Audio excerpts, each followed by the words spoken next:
Eu vou dar um pouco continuidade do que o Wagner Krauss falou, um pouco sobre a questão da ilha de Santa Catarina e a questão do desenvolvimento, né? O meu trabalho aqui, nossa reflexão, vai ser em torno do APA, que é Arte, Paisagem e Arquitetura.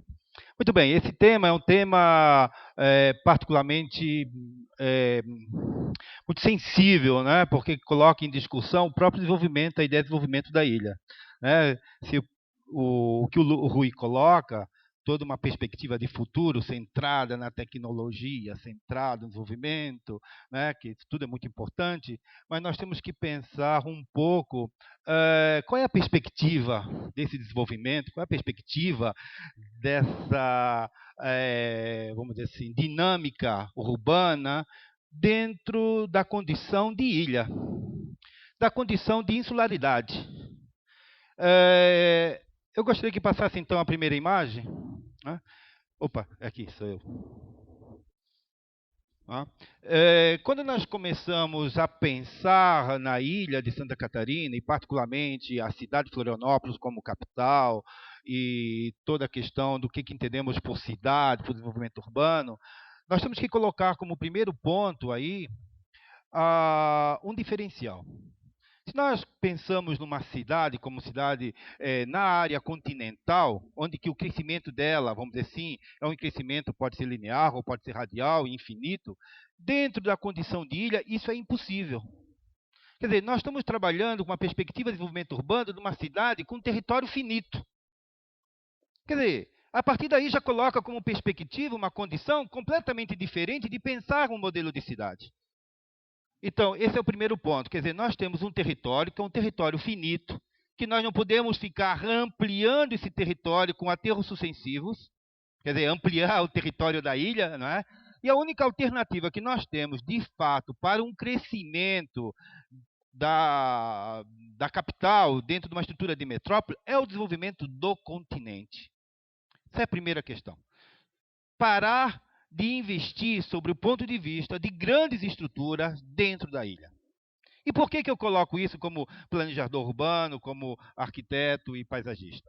Primeiro, porque nós temos que entender que a ilha de Santa Catarina, como território, né, como território geográfico, como paisagem, né, natural e paisagem cultural construída, ela é única.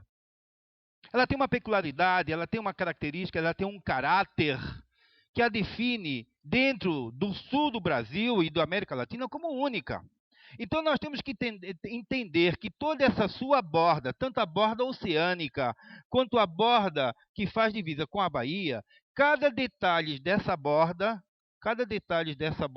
né, se nós percorremos a ilha de Santa Catarina, ela tem uma característica muito própria, muito particular, e que não podemos correr o risco de perder essas características. Então, esse território é um território com uma sensibilidade e com um caráter que a gente chama, eu não gosto de usar a palavra identidade.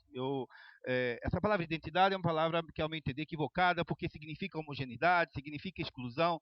Eu prefiro trabalhar com essa ideia da ilha como uma visão mais polissêmica, né? Quer dizer, onde que cada lugar desses são diferentes, vamos dizer assim, estruturas, são diferentes características, e que nisso vai formando, então, um conjunto que eu digo como um caráter. O caráter da ilha é a sua condição de insularidade.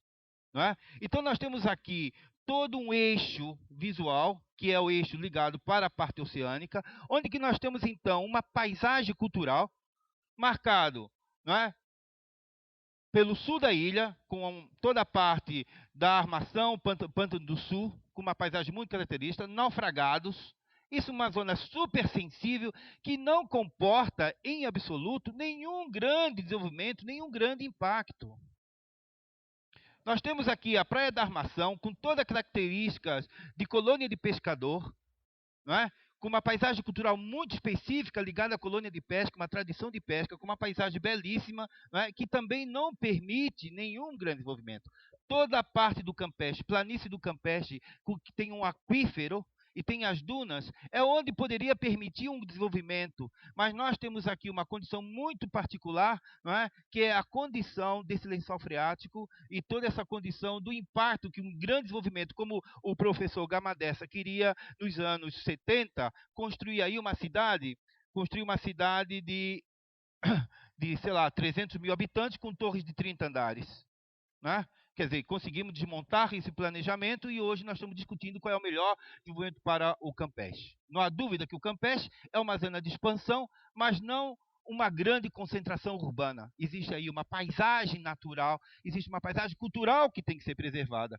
Saindo do Campeche, pegando o Rio Tavares, em direção à Joaquina, tudo isso aqui, toda uma zona de duna e uma zona junto aos morros, ao maciço, que também apresenta uma fragilidade. Nós temos, então, Galheta e Praia Mole, um santuário, uma das paisagens mais, realmente, quem conhece um pouco da nossa geografia do Brasil e do mundo, sabe que a Praia da Galheta é realmente uma das praias mais belas em termos de escala, em termos de qualidade paisagística.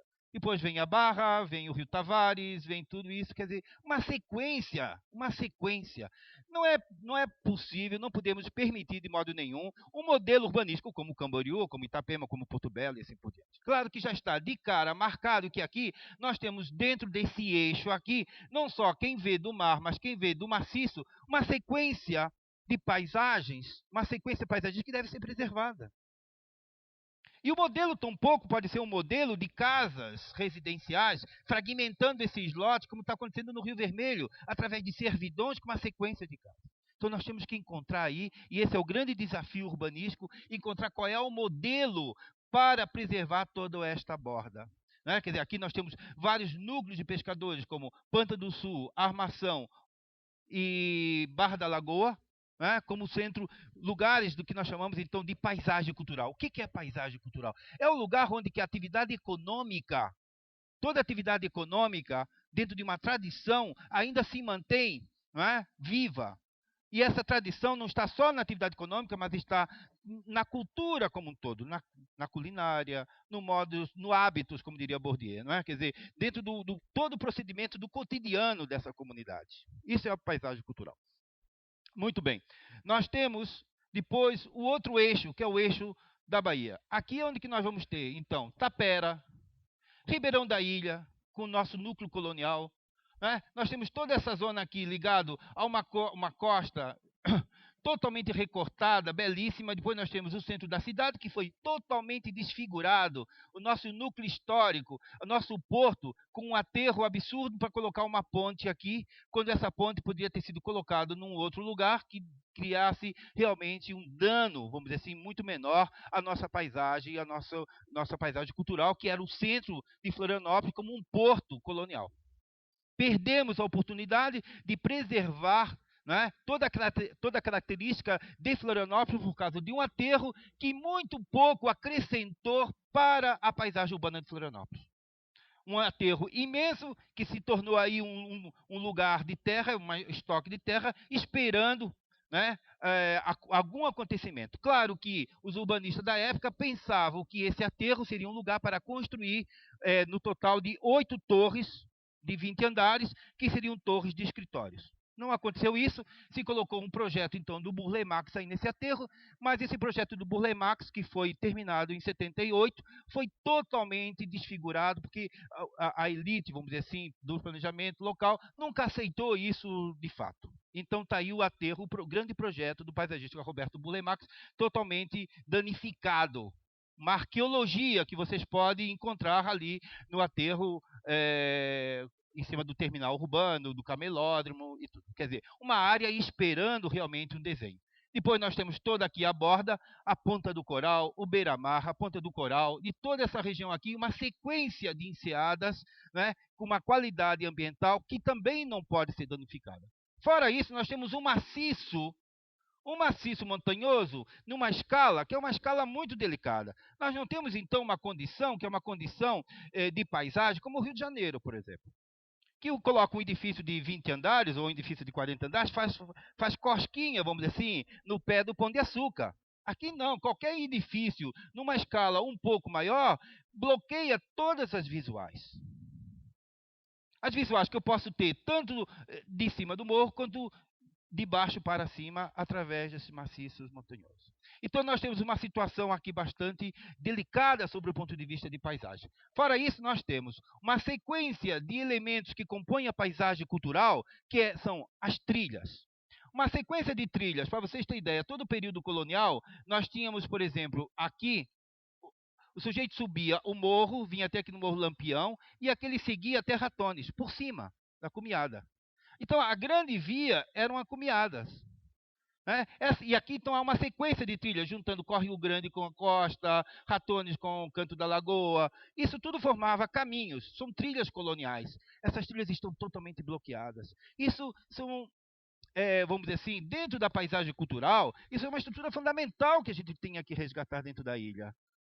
Não é? Porque isso faz parte de um desenho, faz parte de uma estrutura que nós temos que recuperar como possibilidade de caminhar, possibilidade de percorrer a ilha a pé, não é? Ou de bicicleta. Fora isso, nós temos os mirantes. Né? São vários mirantes tanto na parte junto ao mar, que seriam os mirantes observadores de baleia, observadores de tainha, por causa de pesca, né? Que são os lugares de espia, como nós temos os mirantes, que são mirantes naturais, uma sequência de mais de 50 pontos de mirantes, que são verdadeiros, vamos dizer assim, cenários paisagísticos para a ilha, que nós temos que, de alguma maneira, aproveitar e trabalhar sobre o ponto de vista turístico. E muito mais do que turístico, eu não gosto muito disso, a ideia de turismo, né? Eu acho que nós temos que trabalhar a ilha de uma perspectiva interior, perspectiva nossa, de quem vive aqui. Se nós fizermos uma ilha bem planejada, uma ilha com qualidade, criando toda a preservação dessas áreas e trabalhando bem todos esses cenários, o turista vai vir e vai saber aproveitar isso tudo que nós estamos construindo. Eu acho que nós não temos que construir nenhuma grande panaceia turística, por exemplo, como Camboriú constrói, certo? Porque, claro, toda a parte de Camboriú vive dessas cenografias para atrair turistas. Nós temos que saber, de alguma maneira, construir esse cenário, explorar esse cenário, né, e qualificar esse cenário. Muito bem, esse é o primeiro ponto, vamos dizer assim, trabalhar a ideia de pontes e a ideia de ilhas. Então nós temos várias ilhas dentro de uma mesma ilha, várias atividades que possam estar sendo desenvolvidas. Eu acho que desde um parque tecnológico, como aqui no centro, como toda essa questão de preservar a qualidade nessas colônias de pescadores, preservar claramente o que nós temos aí vamos dizer assim, de patrimônio cultural. Bom, como que nós podemos trabalhar essa ideia de patrimônio cultural? Dentro do plano diretor hoje, nós estamos trabalhando, né, com 4 vertentes fundamentais. Eu vou colocar isso para vocês, porque vocês vão estar discutindo a questão do plano diretor no próximo mês, provavelmente na comunidade de vocês, porque vai se voltar novamente com a ideia do plano diretor participativo. Então, dentro da área de patrimônio, nós estamos colocando 4 vertentes. A primeira vertente é a questão do patrimônio histórico propriamente dito. Todos os casarios antigos, todas as fortalezas, as igrejas, como hoje já existe. Essa então, é a primeira vertente. A segunda vertente é do patrimônio arqueológico, que são os sambaquis, as oficinas líticas e o patrimônio subaquático. Todas as embarcações que estão fundeadas e tal. Toda essa costa aqui, desde a Ilha do Campeche, a Ilha do Campeche, toda essa costa, Santinho, está cheio de oficinas líticas. A Galheta, por exemplo, né, é uma imensidão de oficinas líticas. Vocês chegam lá, vocês vão ver todas aquelas oias, as panelas, os cortes, né, que os índios faziam para limar os seus martelos, suas espadas e assim por diante. Tá? Então, nós estamos cheios de patrimônio arqueológico aqui, de arqueologia. Depois nós temos um terceiro item que está sendo colocado no plano diretor, que é o que nós chamamos áreas de interesse paisagístico. As áreas de interesse paisagístico são todos os pontos focais, todos os enquadramentos de paisagem, todas as vias panorâmicas. Então nós temos que definir claramente o que entendemos por vias panorâmicas. Então, o Morro da Lagoa.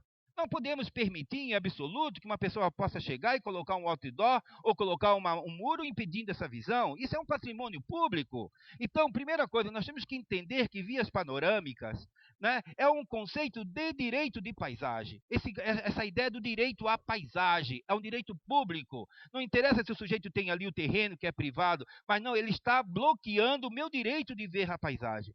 todo morro que desce da Galheta, né, da lagoa que vai para a Galheta, Praia Mole, isso tudo é uma via panorâmica. Então nós temos que mapear dentro do plano diretor vias panorâmicas, que hoje já existe dentro do plano, mas é muito pouco. São 3 ou 4 vias panorâmicas, nós temos que ampliar, e não só ampliar, garantir, mas nós temos que resguardar essas vias panorâmicas. Não é? Bom, então isso é o terceiro item, que são o que nós chamamos áreas de interesse paisagístico. Então, toda essa borda que nós estamos falando aqui, ela deveria ou deve ser classificada como áreas de interesse paisagístico. Não é? Muito bem. E como quarto item de preservação de paisagem, nós estamos colocando no plano diretor o que nós chamamos de áreas de interesse cidadão. O que é áreas de interesse cidadão? São aquelas áreas dentro da ilha, ou também parte do continente, né, em que nós identificamos como áreas ligadas à cultura local. Então, por exemplo, a Figueira, da Praça 15, é uma área de interesse cidadão. O Bar do Tião seria uma área de interesse cidadão. Então, a área de interesse cidadão não necessariamente tem a ver com o patrimônio histórico, ou com o patrimônio arqueológico, ou com o patrimônio paisagístico. Tem a ver com a identidade, né, e com as características da vida daquele lugar. Então, isso nós precisamos mapear. Olha só o esforço, a tarefa que nós temos que fazer a nível comunitário. Cada comunidade mapear aquilo que ela entende que é área de interesse cidadão na sua comunidade. Não somos nós, urbanistas, que vamos chegar lá na tapera e dizer, olha, essa árvore aqui é importante. É a comunidade da tapera que tem que dizer, olha, queremos que esta árvore, ou queremos que esse conjunto de bancos, ou queremos que esse canto aqui seja considerado área de interesse cidadão. Então, todo o esforço no sentido de mapear essas áreas de interesse cidadão. Muito bem. Eu vou passar, então, algumas imagens. Eu não sei aqui como é que está o meu tempo, porque zerou aqui. Eu não sei se isso é... Acabou? Nossa, foi muito rápido. Eu agora que ia começar a passar as imagens. Muito bem. Então, só vou passar as imagens rapidamente, tá? Opa, sou eu que passo. Para vocês verem, então, esse cenário. Que uma coisa é olhar a ilha de baixo, né? Outra coisa é estar olhando a ilha. São os mirantes. Isso aqui é lá na Lagoa do Peri, lá em cima, no sertão do Peri. Uma zona importantíssima dentro da paisagem cultural. Quer dizer, qualquer intervenção nesse território e qualquer ideia de verticalizar de uma maneira agressiva é um crime. Um crime realmente irreparável. Então, existem coisas no urbanismo, né, que a gente já sabe. Quer dizer, é fácil, muito fácil, né, construir, mas é muito mais difícil retirar. Tudo que se coloca no espaço público, depois que se colocou, retirar é muito mais difícil, né? Então, como trabalhar com essa paisagem, com esse patrimônio, com essa paisagem cultural, respeitando, não é? Isso tudo, então, é nosso maior patrimônio, a nossa condição de ilha. Então, primeira condição toda para se pensar é que não podemos trazer essa poluição visual, né? Isso é um crime ambiental sobre todos os ângulos, quer dizer, e pensar que esse patrimônio todo está aí para ser resguardado. Eu vou parar por aqui, porque tem muitas outras imagens e eu queria agradecer. Obrigado.